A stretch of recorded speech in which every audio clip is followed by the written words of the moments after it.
Obviously, we cannot start this episode without acknowledging the loss of Joseph Hudson.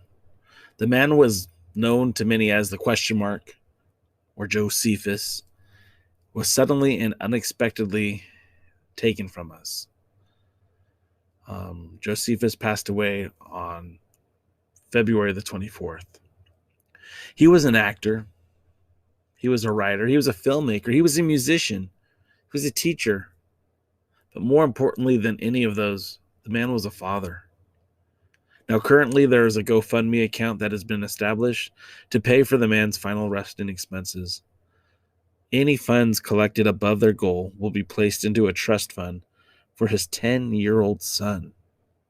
Now, they've already reached their goal of over $15,000.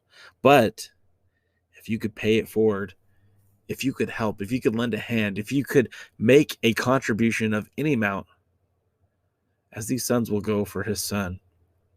As William Patrick Corgan said, the most painful thing about leaving this earth for anyone, but specifically Josephus, would be the pain that his son is feeling. And although whatever we donate doesn't replace his father, doesn't replace that hurt, and doesn't replace that pain, it could help. It could help financially. And if you guys could reach out to the GoFundMe account, it's on all social media. Check it out. We'll also put a link to it in this podcast in the description. Please donate if you can. And now a moment of silence for Joseph Hudson.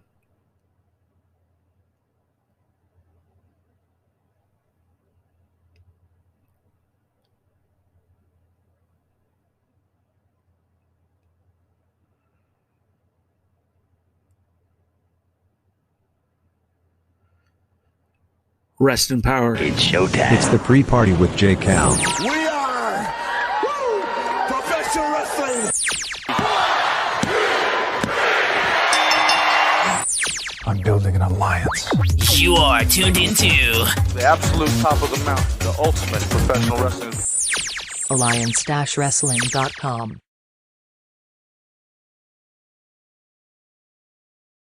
Ladies and gentlemen, welcome to the Pre-Party, a presentation of Alliance-wrestling.com, your number one source for news and information for the National Wrestling Alliance and the United Wrestling Network. But today's the day, my friends.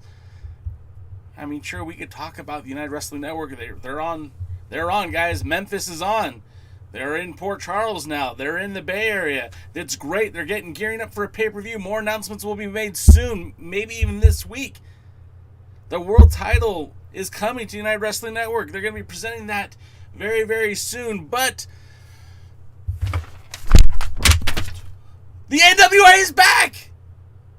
We've been waiting for this for so long, guys. The NWA, over 365 days since their last live wrestling event, and they're back. March 21st, Fight TV, 1 p.m. Pacific, 4 o'clock Eastern Time. The National Wrestling Alliance returns.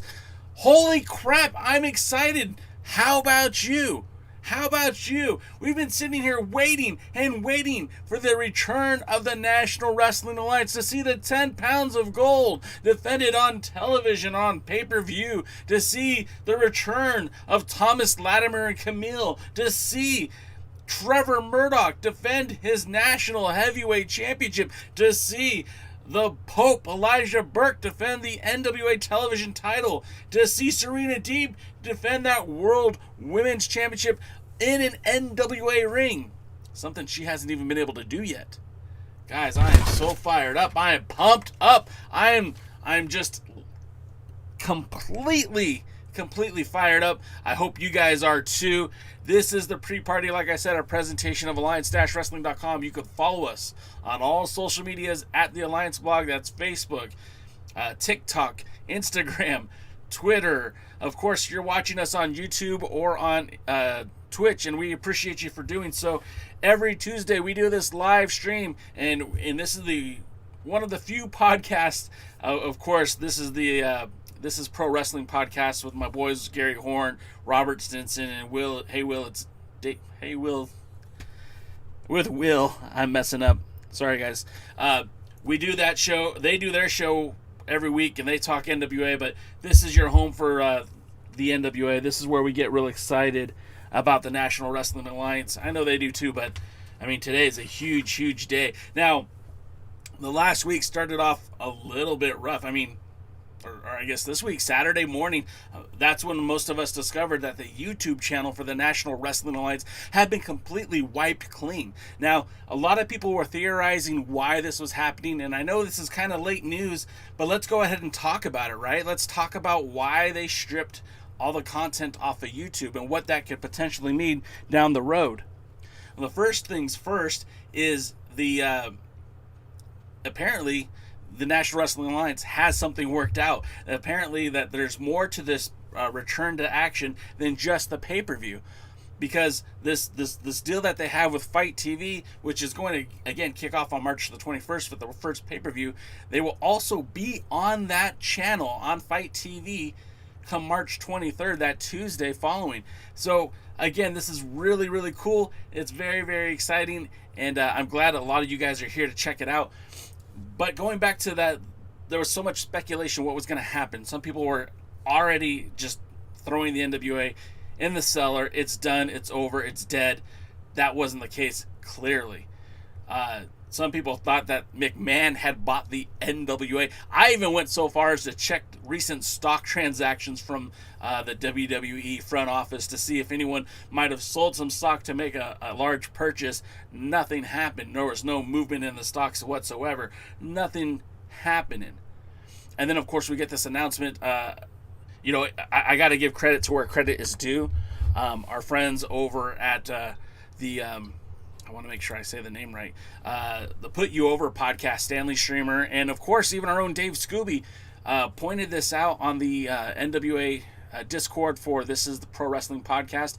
We actually just started up our Discord channel as well, the Alliance blog, but This Is Pro Wrestling Podcast has had their Discord up for a while, and both those gentlemen pointed out that the NWA has returned, that the Fight TV pay-per-view was coming out. They actually notified me that was coming up. So again, really good news. This is all just it's kind of crazy, because we went for weeks and months without anything, and Gary Horn was telling you to just be patient.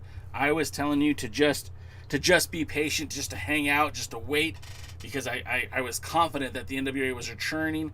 But Fight TV, March 21st, the NWA is back for the attack. It's the first pay-per-view event of 2021 for the NWA. The first pay-per-view since Hard Times back in January of 2020, if you could believe it. And the event's going to feature the world's heavyweight champion Nick Aldis, the NWA stars Thunder Rosa, Aaron Stevens, Trevor Murdoch, Elijah Burke, Tim Storm, Camille, and many, many more. I would venture to guess that JR Kratos will be there with Aaron Stevens defending the NWA tag team titles. I mean, that's not written anywhere, but I would assume that. I assume Tom Latimer will be there. I assume that Tim Storm would be on this event. But I mean, it's really kind of exciting. I mean, all of you guys are feeling the same way I am. You're all happy to be seeing that the NWA is here and the NWA is creating content once again. But there are going to be some things that'll be different. Obviously, the roster is going to look different.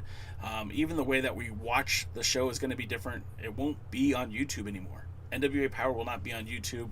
I mean, at least initially, we don't really know all the specifics, and they're trickling out. We hear more and more stuff, but let me tell you why they got off of YouTube, because it's very, very simple and easy to understand. The NWA, at best, was maybe making $1,000 an episode of Power. Now, you and I, $1,000 means a lot of money. I mean, if someone wanted to hand me $1,000 for producing this podcast, I'd be more than happy to take it. But when you talk about professional wrestling, it's not a cheap endeavor. And I've talked to a few industry insiders, not connected to the National Wrestling Alliance, but people who are in the know, and telling me that with the amount of views based on the YouTube algorithm and how much money these wrestling shows will generate, they were lucky to get between $800 and $1,000 per episode, and that's with over 100,000 views on these videos. It's not the same as an influencer or say like an NBC sitcom or something like that. Wrestling is a hard sell, not just in the world of television, but also in the world of digital marketing and streaming and all of that. It's hard to make money on basic, just pure advertising.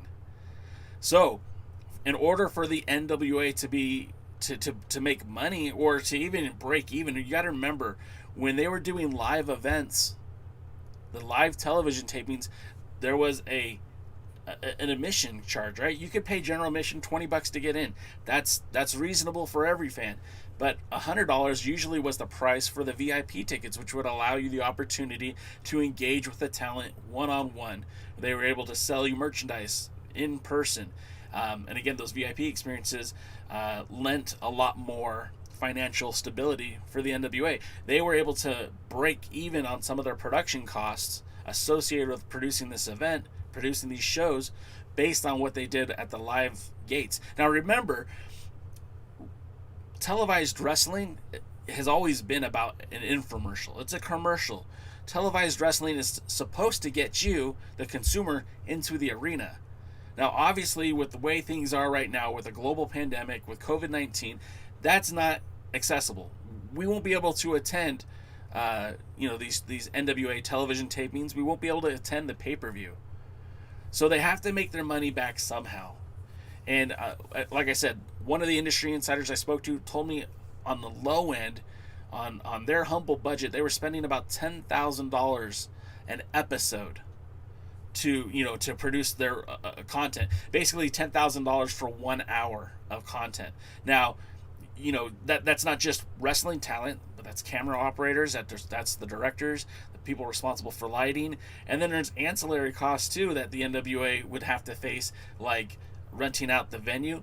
Georgia Public Broadcasting Studios is not a cheap place. If anyone's ever been there, it's a beautiful building. It's a beautiful studio. That wasn't cheap at all. What you saw on TV is almost exactly what you saw when you got there. Very high end, very bougie, very, very first class. So again, there's all these expenses associated with it. The NWA at the time didn't even own a ring. They were renting their ring. So I mean, again, all these associated costs to do business. They had to figure out something, and YouTube wasn't cutting it. Now, I'm not sure what Fight TV is promising them. I don't know how much money they can actually make from being on Fight TV. There is a lot of speculation. I saw reports. I don't know if any of it has been officially announced by the NWA, but there will have a monthly subscription to watch NWA Power. Now, the number I'm hearing is $4.99. That breaks down to basically $1.25 a program. And if you want to break it down further, each NWA Power episode is comprised of like 3 to 4 matches. So we're really talking about 30 cents a match. Now, I understand for a lot of people that's going to be out of their price range right now. But I think more for most people, I think that's adequate. I think that's fair. I don't think we're charging too much. And since the advent of the modern day National Wrestling Alliance, since Billy Corgan purchased the NWA, I started doing the math, and in that 3 years, since 2017, October 2017, when the NWA took over, they have produced nearly 25 hours of actual wrestling content from October 2019 to March 2020. And that's not including all the 10 pounds of gold. That's just the episodes of NWA Power and NWA Shockwave. Or no, I'm not even Shockwave. That's just NWA Power. So about 25 hours of content, right? Now that isn't saying much considering that we've been involved with a global pandemic and all that. It's pretty good, to be honest. I mean, for anyone else, 20 hours seems very low, but considering the circumstances, for about 3 or 4 months, they created 25 hours of content. Now, you take that into consideration, and knowing that they commissioned their 70th anniversary show that was 3.5 hours long that they filmed in 2018, they gave that to you live on YouTube during the middle of the global pandemic. They also gave you the Crockett Cup 2019 for 2.5 hours for free. No charge. And, along with that, they efforted to make other content that was kind of hit or miss. That's a lot of free entertainment value.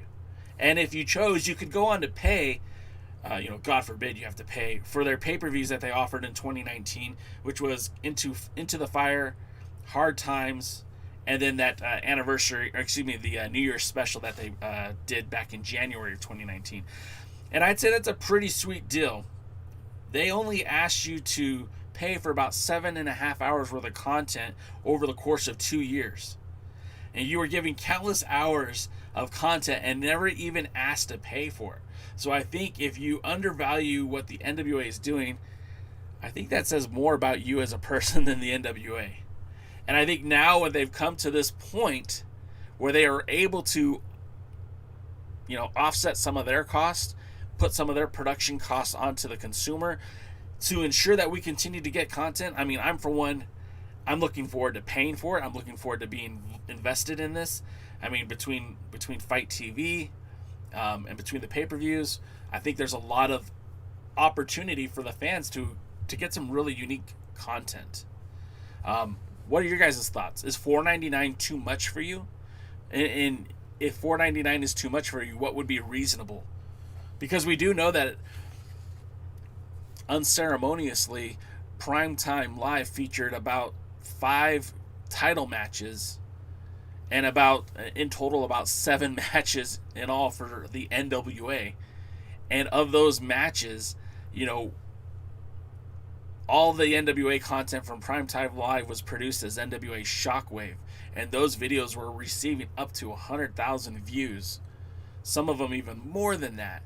And I guarantee you, those were all free. I guarantee you Dave Marquez wasn't getting 100,000 views on his weekly pay-per-view. So there's obviously an audience there that wants the content but are unwilling to pay for it. So what is your opinion? What are you willing to pay for content? Dave Scooby says, everything besides pay-per-views from the NWA have been free, and I don't mind paying for good or great content. Absolutely. If you think about it, again, they even made some of those pay-per-views free for us. If you never saw Crockett Cup, you never saw the 70th anniversary show, you were late to the party. Let's say your introduction to the NWA was NWA Power. They put so much free content out there. I really think that was, beyond fair. Sean Mega says, I thought the Fight TV had a monthly subscription. Will the NWA be included in that? Sean, that's a great question. I don't have an answer for you right now. I'll look into it, but so far I haven't heard anything about that. NWA Gold says, I'm Canadian, so $4.99 is like $11 billion to me. But take my money, NWA, I'm in. Exactly. My exact same sentiments. $5 to me is not a lot of money. That to me. But I know some of you aren't in the same situation. You don't have that same luxury. And it is a luxury. We are in the middle of a global pandemic. More and more people are unemployed now than they were 2 years ago. I get how this could be a struggle. And I hope the NWA doesn't abandon you. I hope the folks that are only able to pay to watch the free product, I hope there's still a solution for you. But it's kind of hard to say. Lamb says $4.99 would be a fair price. More than that, I don't know if I would pay and watch it if it is more due to the current pandemic and a money situation. Exactly. Lamb, you're right, and I know you're in Deutschland, so I know the currency conversion. I'm sure that $4.99 is a little bit more expensive. Terry says it's a great price. Chris Flackett says, how many episodes do you get for $4.99? I have no issue paying. I think it's fair. Just curious. Chris, I believe it's $4.99 a month, which should entitle you to 4 episodes. The formula was a weekly episodic television, so I would assume that's still the same plan. They're still calling it NWA Power, so I would assume that it's still going to be a fresh episode every week. Here's the press release that I received about the new show. I'll just go ahead and read it. The NWA World's Heavyweight Champion Nick Aldis will appear, as well as the NWA stars Thunder Rosa, Aaron Stevens, Trevor Murdoch, Elijah Burke, Tim Storm, Camille, and many more in the historic promotion's first event since the onset of the pandemic. March 2nd, 2021, New York. Fight the premier global digital platform for sports and entertainment, announced today that the National Wrestling Alliance will return on March 21st at 4 p.m. Eastern with a live pay-per-view event, relaunching the promotion since it went on hiatus due to global pandemic. Following the Back to Attack pay-per-view, the NWA will resume a full schedule of NWA Power events on Tuesdays at 6:05 Eastern beginning on March 23rd, available via a low-cost subscription bundle. NWA World's Heavyweight Champion Nick Aldis had this to say on the announcement. I'm incredibly proud of this new deal between the NWA and FIGHT. From the beginning of the Lightning One era of the NWA, FIGHT has been great pay-per-view partners for the NWA, and with the incredible growth that they have experienced in the last couple of years, it's very exciting to enter into a streaming agreement with FIGHT for our flagship show, NWA Power. Streaming is the future, and we're proud to be with a leader in the field of sports entertainment. Just real quick as a side note, did you notice he said our flagship show, NWA Power? No mention of Circle Squared, no mention of 10 Pounds of Gold, no mention of NWA Shockwave, and no mention of Carneyland. NWA star Thunder Rosa offered her thoughts. I'm very excited that we have partnered up with FIGHT. La Mira Mira is ready to bring the heat to NWA and to show why I am one of the best wrestlers in the world today. That's pretty exciting. I just keep going back to it, guys. As someone who has been a champion, a cheerleader for the NWA, if you will, I've pushed the narrative that they were not going to disappear, that they were not going to fade quietly into the night. That it's something that I've said since day one, that Billy Corgan was not closing up shop, that Billy Corgan was not selling the NWA. And it feels good to be vindicated, because everything that we said here at the Alliance blog, everything that they said at This Is the Pro Wrestling Podcast, the folks over at Putting You Over, we all have been saying similar things, that the NWA wasn't going anywhere. And it's, like I said, it's very fulfilling to see that the National Wrestling Alliance has come back. I mean, of course, not yet, but March 21st. I found this on the Seattle Times, which is interesting because the Seattle Times is nowhere near Atlanta, nowhere near Chicago, Illinois, but they covered the Smashing Pumpkins and literally said the Smashing Pumpkins, Corgan wrestles with keeping the NWA afloat. There was an article that was done by the Associated Press that basically acknowledges the Billy Corgan and his ownership of the NWA. And brought to the point that, again, they're trying to get back on to promoting these events. I just think it's very interesting that all this kind of comes, again, on the heels of them removing all the content from YouTube. And, of course, I mean, the unfortunate passing of Josephus has been very difficult for everyone. And I'm sure the NWA fam, not just the wrestling fans, but the community that's involved with NWA Power is also hurting from the loss of Josephus. So I'm sure a lot of folks are feeling very vindicated right now that the NWA is coming back. And I would imagine that they'll, honor Josephus on their first tapings. That remains to be seen. The things that we do kind of have to acknowledge, though, is that roster is going to look significantly different. Right? Because, I mean, we can list the whole litany of characters who are no longer associated with the NWA, most notably L.A. Knight, Eli Drake. James Storm is back with Impact, or maybe he's just working without a contract. We don't really know. Ricky Starks is with AEW. Thunder Rosa's working with AEW. So it's not like we can't see a return to some of these talents. Eddie Kingston. But it is going to look significantly different. There won't be a question mark.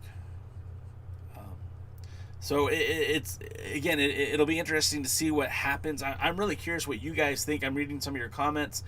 Let me just take a drink real quick. For one, James Spooner. There you go, buddy. So with all of this news coming out, I mean, again, a couple of things that we have to acknowledge is that, the NWA was kind of put in a weird situation with COVID-19. Of course, there's a lot of factors that happened in 2020 that made these things very muddy waters to navigate. I mean, first, the global pandemic is enough reason for most wrestling promotions to stop. Then there was a scandal associated with the National Wrestling Alliance and their vice president, who stepped down amidst accusations. They were accusations. I don't want to go any further than that. They had a huge turnover in terms of roster, folks signing with Impact, folks signing with AEW, folks even signing with NXT. I mean, they lost their color commentator to the NXT. They lost LA Knight to NXT. AEW gained athletes like Eddie Kingston, Ricky Starks, and then sometimes some of it was just contracts being allowed to expire, like Marty Bell, Allison Kay, Zicky Dice. All these talents are still out there. Now, like Zicky Dice, I don't imagine will be back with the NWA, but I don't see any obstacle preventing Marty Bell or Allison Kay from returning to the NWA. And so it'll be very interesting to see what happens. I mean, even the nice thing about the cooperation they had with Primetime Live was that they were able to end the stories for several feuds. So, I mean, we got closure on Zicky Dice being television champion. Elijah Burke is finally put in place. You have a TV champion, fresh for storylines. There's no connection to Ricky Starks. There's no connection any further to Zicky Dice. He is free to do something new, something different. Trevor Murdoch wrapped up his feud with Aaron Stevens by winning the NWA National title, a title he defended actually this past weekend at Southwestern Wrestling Entertainment, where he defended against a former NWA Central States champion, Jeremy Wyatt. That was a really fun show. You guys should check out SWE Fury if you love what the NWA is, what the NWA used to be. SWE Fury might be right up your wheelhouse. Serena Deep is kind of she hasn't even had a chance to defend her World Women's Championship in the NWA. I mean, she defeated Thunder Rosa on Primetime Live. She has defended that title in All Elite Wrestling, but has yet to actually step into the Georgia Public Broadcasting Studios. She hasn't been a part of Power yet. And so that'll be exciting to see how that plays out for her. Of course, you've got a hungry Thunder Rosa. Thunder Rosa wants that title back. And of course, you have the 10 pounds of gold, Nick Aldis, who's continuing his legacy, his dynasty. We said this on the Alliance Blog podcast just a few days ago, that nobody more than Nick Aldis needs this 10 pounds of gold. Needs NWA Power to return. He needs it. It will establish his identity going forward. It cements his legacy. And, this is all just kind of come to peace. Come to peace. Is that the word I'm looking for? No. Everything's coming together. There you go. God, sometimes I can't even talk. So just more of your comments. Jason Feet. Sorry if I'm not pronouncing that correctly. He says, as I mentioned, I think $4.99 is more than fair. And to play devil's advocate, I can see some people have an issue since WWE Network will also be $4.99 with Peacock, with ads, and with all their content. Absolutely. And I mean, I said this jokingly on the Discord forums, but you could watch Office reruns and the entire WWE library for $4.99 a month. So, I mean, one thing is for certain. The NWA cannot rest on laurels. The NWA can't rest on what it was in 2019 or even what it was supposed to be in 2020. They really are going to have to step that up. If you're asking your audience to pay more for a product that was free, then you're going to have to step it up. Step it up. So, sorry, Jason Fight. Pardon my apologies, please. So they're going to have to step it up. So that means that the caliber of stars that they're bringing to the show are going to have to be some more familiar names than just, look, I loved Ricky Starks, and I still think Ricky Starks is a talented wrestler, but you're going to have to up that. Scott Steiner was a nice surprise, but come on, Scott Steiner's, 10 or 15 years past being relevant. You're going to have to step it up. Michael Manning is in the house. Michael, what is up, man? Yeah, I hope we do see James Storm too. Look, to me, James Storm, I guess because of his early days with TNA Wrestling and the fact that he was one of those guys that came from Central Tennessee, the fact that he's connected with the NWA still to this point in time, I think is kind of magical, right? He's held that tag team title more than just about anybody else in the modern era with a variety of tag team partners. There was Wildcat Chris Harris, there's Christopher Daniels, and of course, Eli Drake most recently. But I would love to see him stick around. But I don't know what his contract status is with Impact. I'm sure that both sides would be at least open to it. But if he's signed with Impact, then of course that's what it is.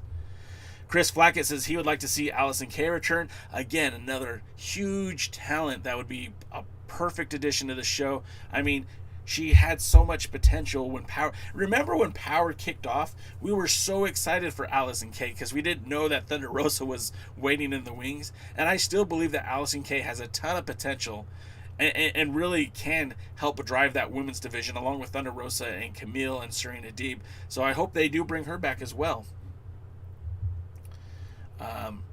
Chris Drummond says, I wouldn't mind seeing a few members of the Dark Order on Power.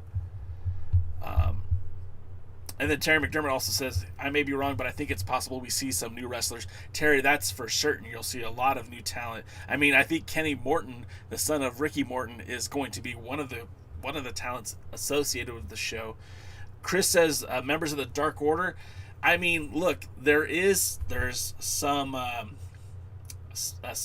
precedent for the AEW to work with the NWA. It certainly would be a good place to showcase some talent that's lesser known, but with the fact that AEW now has its regular show Dynamite on TNT plus 2 YouTube shows now, Elevation, I think that's what it's called, and of course AEW Dark, it seems like they might not have a lot of space to have talent on competing shows, but I kind of hope they do. I really do. I wouldn't hate it. Of course, more talent is better as far as I'm concerned. Let's see. Lamb says, Chris Flackett says, who would we want to see challenge Nick Aldis at Back to the Attack?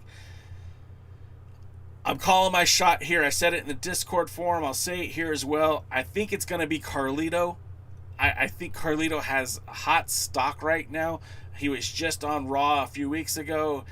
He was in the Royal Rumble. I think someone of his caliber is exactly what they're looking for. A guy who was given opportunity but didn't capitalize on it. A guy who's got a great look, can cut a killer promo, right? I think he's got all the tools to be the kind of guy you want. Plus, as an ambassador to Puerto Rican wrestling, I mean, there's something to be said about World Wrestling Council in Puerto Rico and the fact that maybe the NWA could get some sort of working relationship with working with the Colon family. I mean, there's a lot of opportunity there. And Primo, the cousins of Carlito, I think there's just a ton of opportunity, and I would love to see that. Chris Drummond says Jeff Cobb. And although Jeff Cobb is extremely tempting and exciting and a great athlete, I do believe he has commitments to not only New Japan USA, but also Ring of Honor, which might prevent him from working with the NWA. Now, knock on wood, maybe something can happen. Maybe that forbidden door that we keep hearing Tony Khan speak of, maybe that door's been kicked down across the spectrum, right? Maybe folks from the NWA can interact with folks from Ring of Honor and vice versa. Maybe New Japan USA talents can come to the NWA. We don't know anything for certain yet. All we know is that wrestling, the NWA is back. We know that they're going to be on Fight TV. We've got a pay-per-view in like 2 weeks or 3 weeks away, the 21st. Unfortunately, there's no card yet. That's the only caveat to this. There's no card yet. Let's see. Chris Flackett says Davey or Cobb would be brilliant. Davey Boy Smith Jr., Lamb mentioned him. Yes, he would love to see Davey Boy Smith Jr. challenge for the title before he returns to the WWE. I mean, that's been a dream match for mine for many, many years, although I was always hoping it would happen at Wembley Stadium and some sort of concert with World of Sport and the NWA. Of course, that never came to fruition. But I do hear that Fight Nation is coming back in the UK. A good friend of the show, Billy Wood, is fronting that. And I would love nothing more to see Nick Aldis bring the 10 pounds of gold back to the United Kingdom for a series of matches. I mean, the hallmark of his first run as world champion was the opportunity to defend the title on 4 different continents. And I would love to see that again. So that would be awesome. Chris Flackett said, I'd like to see how Aldis would deal with Chris Dickinson. That would be a great match. Yes, I think Chris Dickinson is so underrated, and we're going to all be talking about his name more and more in the weeks to come. But because he's involved with the United Wrestling Network, I know that they're off trying to do their own thing. They're trying to establish their own destiny. I don't think you'll see Michael Bennett or Chris Dickinson in an NWA ring again. Now, that's just my perception. No one has told me different. No one has said anything yes or no. I just think that if the United Wrestling Network is trying to produce their own narrative, their own world champion, they don't want to muddy the waters by putting their top opponents, their top challengers for the world title into matches with Nick Aldis, because if they lose, doesn't that devalue them in the eyes of the viewing audience? And if they lose to Nick Aldis, then why are they getting a shot at the world title for the United Wrestling Network? It just muddies the water a little bit. I don't think you're going to see that. My opinion, again, no one has expressed anything to me specifically. Lamb says that Royce Isaacs has asked for his release, and he got it. He did, and absolutely. And I don't think you're going to see Royce Isaacs return to the NWA. I could be mistaken. Again, the only person it seemed like that left on a bad foot with the NWA was Zicky Dice, and it seems like there was a lot of uncomfortability between both parties. It seems like maybe the NWA didn't do right by Zicky, and maybe Zicky didn't do right by the NWA. And I've also heard the similar stories with Ricky Starks, although none of that's been confirmed to me personally. These are just speculations and rumors. But I don't think you'll see. I don't think you'll see Royce back in the NWA. Yeah, Michael. Sorry to be the bearer of bad news with James Storm, but yeah, he's been working with Impact. Chris Flackett says if the NWA wants to reignite the partnership with Ring of Honor, the pure title scene might fit nicely with the NWA's focus on legacy and tradition. I agree, but I don't see anybody on that NWA roster that really could fit in with that pure fight, that pure title scene. Like you said, like that's really, I don't think the NWA has talent that's capable of competing in that type of division. And that's not to say that somebody like Nick Aldis isn't great in the ring.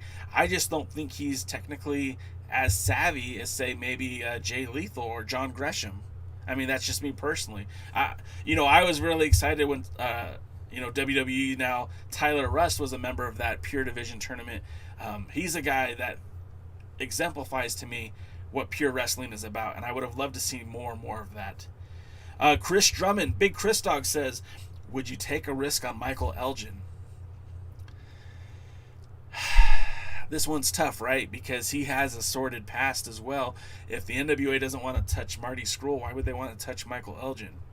However, Michael Elgin does have a pretty good set of tools, and he could add something to the show.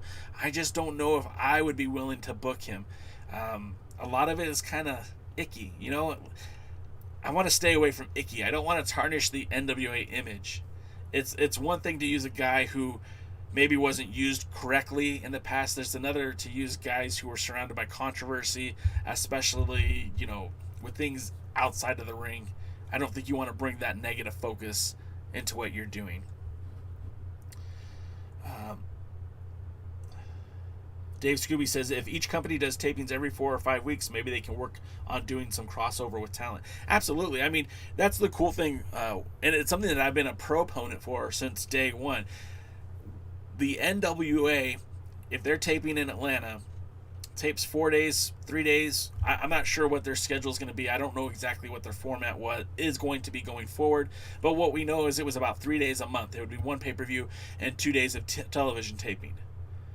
Well, if you look over in Port Hueneme, where they film not only Championship Wrestling from Hollywood, but also New Japan Strong, it seems to me like there would be ample opportunity to work with both promotions. Now, could you imagine Kenta having challenged Nick Aldis for the 10 pounds of gold? Or perhaps, the filthy, what do they call Tom Lawler's group? Filthy Tom Lawler, his group, showing up in the NWA.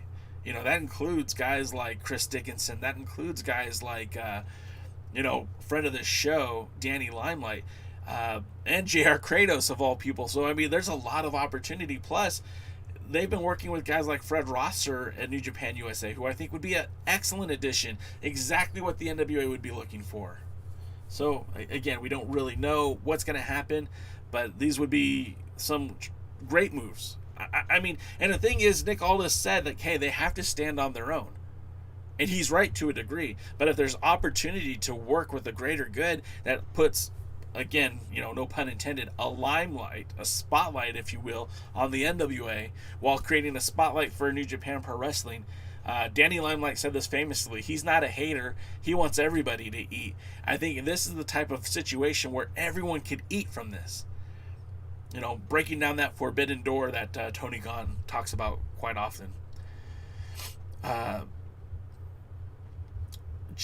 Jason Fight also brings up EC3 and Sean Spears. Now, I don't know the contractual status of Sean Spears. We know that EC3 recently announced that, or Ring of Honor announced that EC3 has become an official member of their roster. Sean Spears is kind of a question mark, right? No pun intended. But he has that... he went silent on social media. His page isn't active on AEW. He's been very outspoken about not being used properly in AEW. And I don't know if he was recovering from an injury or if this was some sort of way to write him off the TV, but he hasn't been seen in months. And Sean Spears is a guy who is certainly a credible athlete, certainly looks like $1 million. He was the perfect 10 for crying out loud. So bringing Sean Spears into the NWA would be a beautiful move. I think absolutely they should do it. Again, I don't know what his contractual status is. Maybe he could be on loan from AEW the same way Thunder Rosa was on loan to AEW. Maybe they can make something work.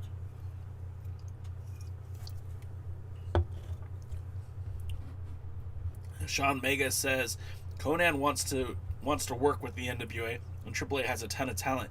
Again, another smart business decision. Conan historically has these great connections to Lucha Libre, and bringing something new to the NWA would be good. However, Nick Aldis has been very transparent about what the NWA is looking for. They're not looking for very high choreographed pro wrestling. They're looking for guys who look like, the wrestlers of yesteryear. I don't want to say body guys, but I want to say they're looking for guys who are big, who can cut promos, who can work well in the ring. And I'm not saying that Lucha Libre guys don't fit that mold, but cutting promos is almost non-existent because of the language barrier. And again, that might not necessarily be a bad thing, because that might open up your audience to a whole new group of wrestlers, and vice versa. It might bring a new audience to what you're doing. But it's kind of hard to say. So, personally, I love Lucha Libre. That's what brought me back into pro wrestling in the mid-'90s. I was almost done. It was the influx of Lucha Libre talent to WCW in that cruiserweight division that really brought me back into pro wrestling, made me a fan again. So that, who knows? They could certainly do that. If they're going to do that, I hope they bring back the junior heavyweight division, because I think that makes a lot of sense. Michael Manning says, I hope we see more of Zicky. He was so entertaining. Michael, I've got bad news for you, man. I'm not saying never say never, but I'm saying this probably won't happen. Zicky Dice and the NWA, there seems to be some bad feelings there. I don't think you'll see a return. Now, I could be mistaken. Remember, all of this, guys, I'm not speaking factually. I'm speaking as an observationalist. I do talk to some people in the know, but, no one's telling me specifically who's going to be on the roster. No one's telling me price points. I don't even know where they're taping the show. So, this is more of social commentary than giving you facts. I report the facts on alliance-wrestling.com when I have actual factual sources. But when you watch this, you're watching somebody who's viewing their opinion. Jay Cal's view. This is my point of view. And hey, Willie, welcome to the show. Thanks for joining us, Willie. Chris Drummond says he believes that the Nightmare Factory kids could help the NWA. Again, yeah, but I don't want to put words in anybody's mouth, and I'm not trying to say anything, but I kind of get the feeling that I said Dusty, wow. I get the feeling that Cody doesn't really want to do business with Nick Aldis. I could be mistaken, and I'm not trying to put any shots at Nick Aldis, so if he ever ends up watching this, I'm not saying you did anything wrong. That's the perception that I get. I could be totally wrong, but it just seems like there would be an opportunity for Cody and Nick to work together. They would make sense. If they're not doing that to make money, why would they do that to elevate Cody's school? I mean, maybe that all can tie in together. I mean, maybe Cody versus Nick 3 happens because Nick lets the Nightmare School into the NWA. I don't know, but I think it'd be interesting. I think it'd be fun. Willie Bowen also brings up Charlie Haas. Absolutely, Charlie Haas recently won the SWE heavyweight title. I don't want to call it a world title. I'm not as particular as Dr. Robert Stinson, but when we're talking about the NWA, everything else fails to live up to that. Especially, it's a regional promotion in the southeast, southwest area. I really enjoyed SWE, but I'm not going to put them on the same level as their world title, their heavyweight title is the same level as a 10 pounds of gold. But absolutely, Charlie Haas would be absolutely incredible to see in the NWA. But the only caveat to that is, and DKM pointed this out to me a few days ago, is that he only wants to wrestle part-time, and that's what the working with SWE affords him. Now, yes, you're right, there is a connection. Heck, SWE is using Tim Storm. SWE uses Thunder Rosa. SWE uses Jazz. SWE has used Crimson and Jax Dane in the past. So there is that connection. And James Beard used to be a part of the National Wrestling Alliance and helped run the organization prior to Billy Corgan taking over. But I don't necessarily see that all gelling together. I could be mistaken. And I mean, like I said, Trevor Murdoch was just there defending the national title this past weekend. I know that SWE would be open to it. Kevin Sullivan, longtime wrestler promoter extraordinaire who's now announcing with SWE, mentioned he was very flattering. He gave complimentary of Nick Aldis as world champion and mentioned that he would like to see Aldis versus Tim Storm in SWE for the NWA World's Heavyweight Championship. Obviously, not aware that Tim Storm can't challenge for the 10 pounds of gold. Also brought up Charlie Haas challenging for the 10 pounds of gold. All of these things would be great. NWA Southwest, back at around 2010, 2011, was efforting to get Charlie Haas the NWA North American Championship to try to push him towards that 10 pounds of gold when Adam Pearce was world champion. So this would kind of be a long play for fans in the Southwest area. If Charlie Haas did come into the NWA and did challenge for that 10 pounds of gold, it'd be kind of fitting. By the way, Charlie Haas did challenge unsuccessfully Adam Pearce many years ago at an NWA Southwest event.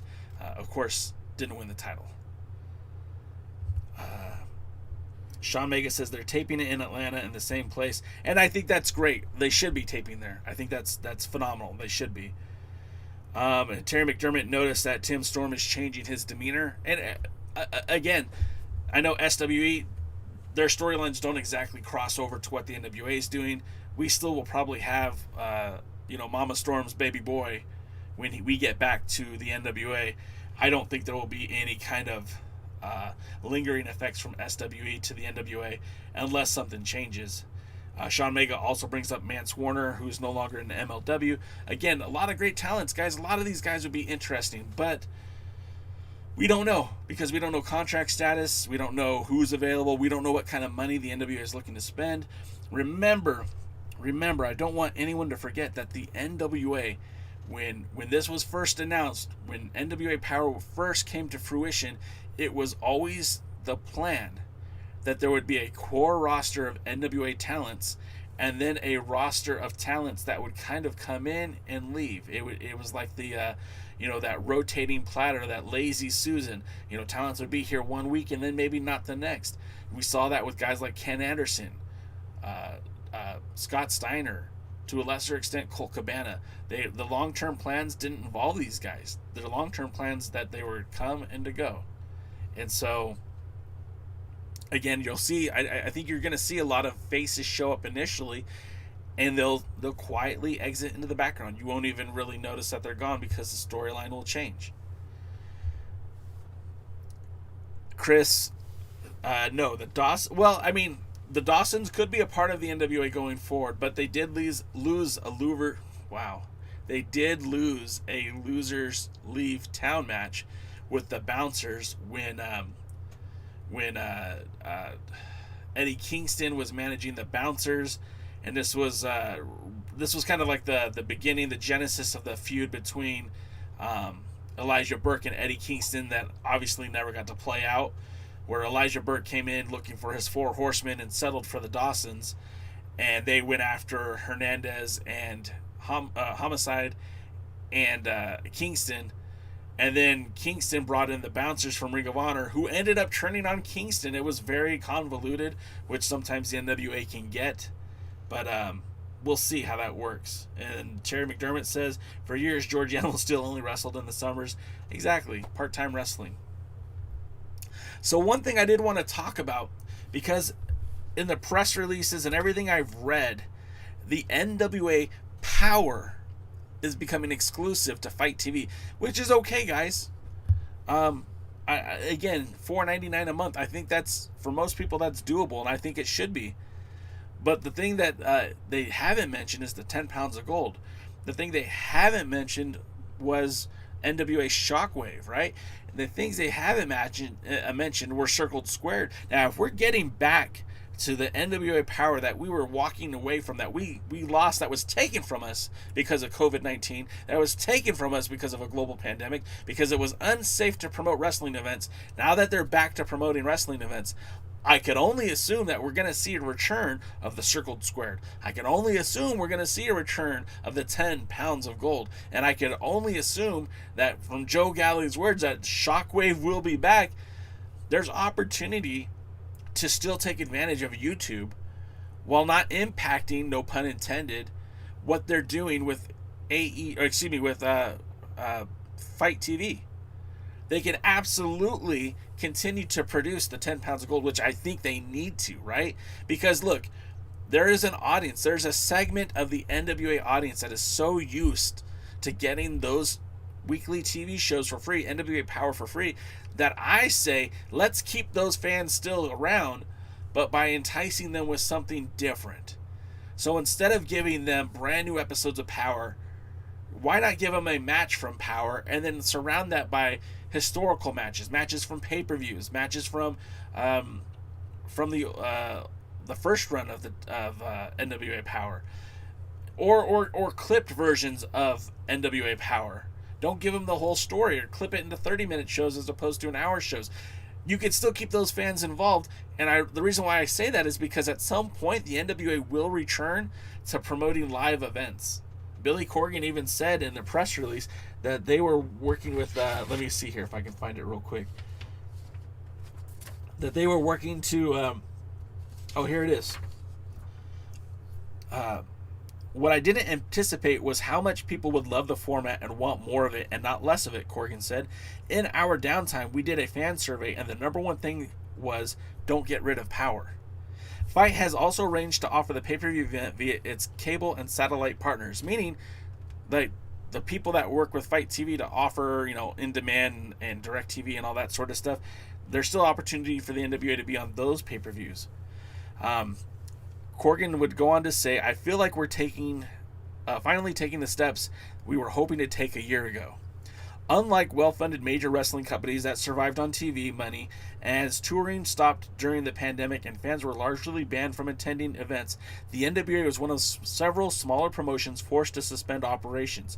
NWA pulled its videos from its YouTube channel over the weekend, and some fans feared the worst for the promotion. But it was a necessary part of the move to Fight. We were never in financial peril, Corgan said. Let me repeat that. We were never in financial peril.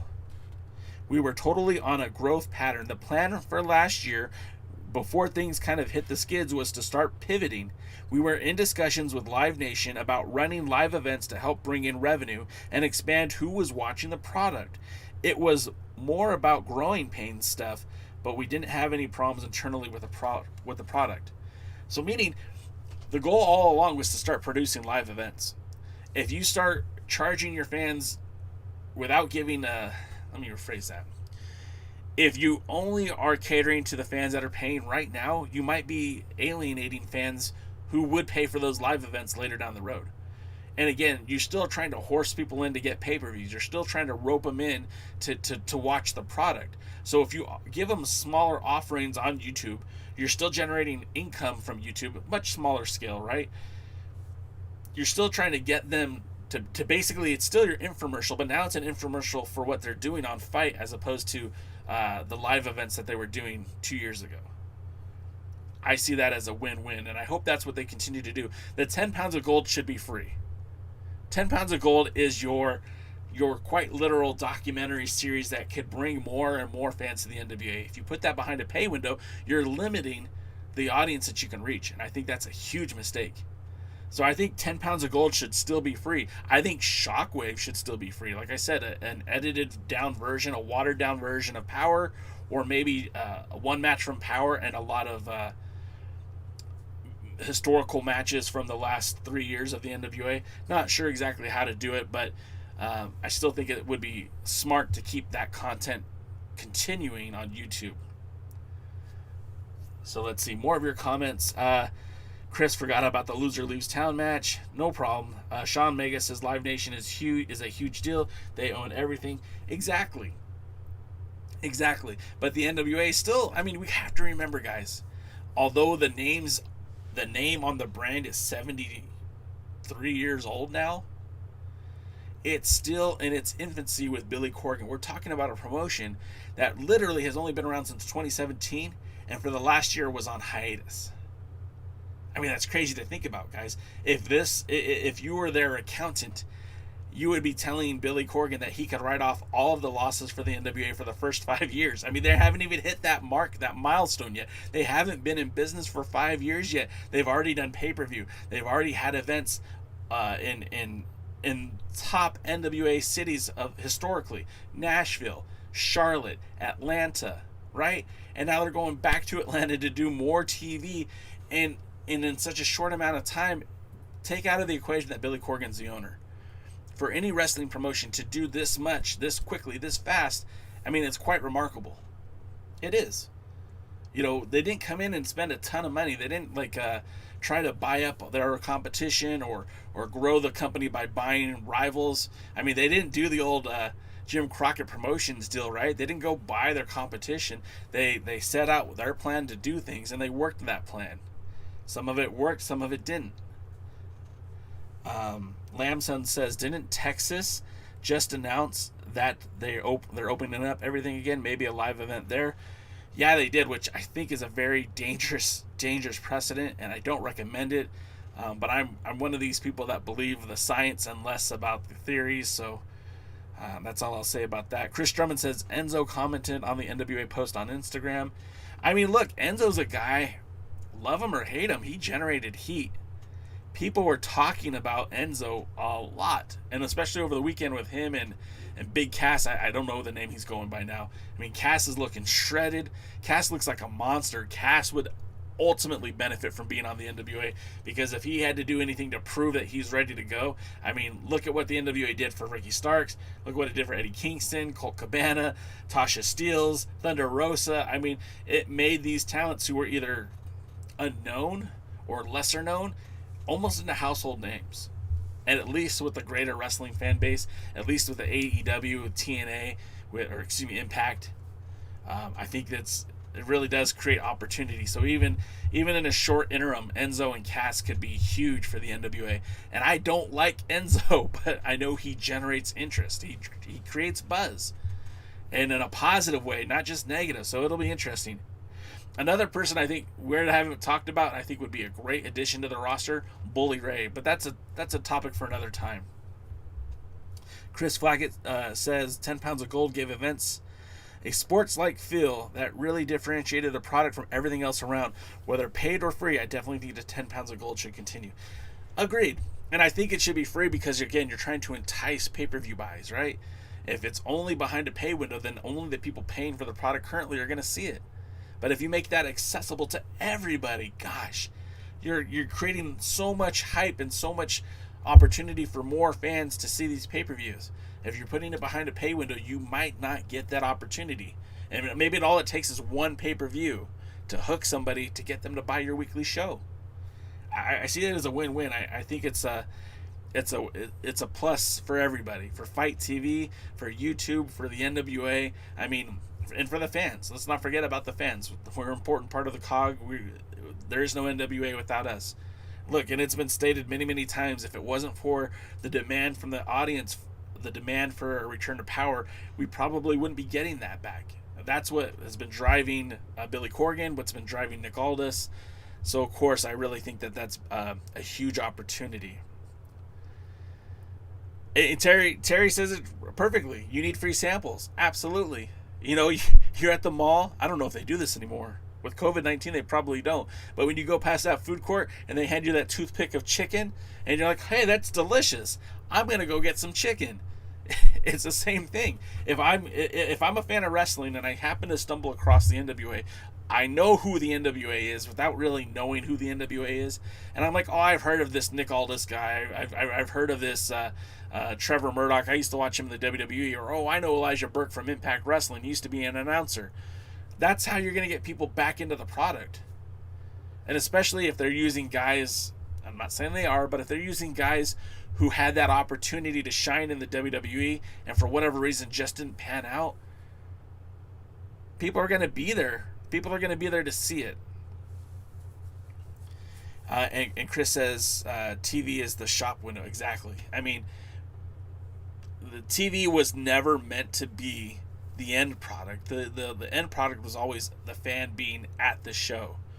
What made TV so attractive in the early days is it was cheap to produce, and TV companies needed product. They needed content to fill their TVs. And I don't know if you guys know this, but back in the 40s and 50s, when TV started becoming more and more popular, they literally would get endorsements. Oh, I think my battery's dead. Oh, there we go. Whew, got a few more minutes. They literally got endorsements from companies that would sell televisions in the local market because they were the ones that were benefiting from this demand. TV companies needed to sell TVs. Wrestling was creating content for these TVs, and the channels needed content, so they were bringing in wrestling, and that was causing the demand for televisions to be sold. It was this great little circle. Well, now we're in a different time and space, right? None of us are we're not watching wrestling on traditional TV. Most of us aren't. Most of us are watching it on our cell phones, or on our laptops, or on our computers. Most of us aren't turning into the traditional formats of watching wrestling. So we're in a very unique space and time, and it'll be very interesting to see how things move forward from here. But that's going to wrap it up for us today. Gosh, we went a whole hour. We even started early today. But we're here every Tuesday, and we'll be here every Tuesday from 5 p.m. Pacific, 5 p.m. Eastern, 2 o'clock Pacific, right ahead of NWA Power. See, that was the plan all along, guys. This was always supposed to be the show to hype you up, the pre-party, the pre-show to Power. And I'm so excited that we finally have our relevance again. We're finally not just, twiddling our thumbs waiting for it to return. We're finally here. If you do enjoy this podcast, you enjoy the live stream, check out our merch section so you can get cool shirts like this one. And, of course, please visit alliance-wrestling.com, your number one source for news and information for the National Wrestling Alliance and the United Wrestling Network. Like I said, we stream here every Tuesday, 5 p.m. Eastern, 2 o'clock Pacific on YouTube and on Twitch. You can also check out our podcast at the Alliance blog. It's available on iTunes. It's available on Amazon. It's available on Google Play, on Spotify. Just say to your digital assistant, hey, whatever, play the Alliance Blog podcast, and it will do that for you. And I do appreciate your guys' support week in and week out. Again, we also started up a Discord server. If you're looking for invites, just hit me up on social media. I will send them out to you. And that's going to do it for this week, guys. Again, we appreciate you. You keep coming back each and every week. It's really fun for me. This has been the highlight of my week for just over 60 weeks now. And I hope we continue to grow this community, that hashtag NWA fam, the hashtag talk NWA fam. Let's just keep it going, guys. So until next time, I will always like to end with this quote from Bruce Lee, the Chinese philosopher who said, I just forgot it off the top of my head. No, I'm going to remember it. It says, absorb what is useful, reject what is useless, add what is essentially your own. Until next time, guys, we'll see you at the matches.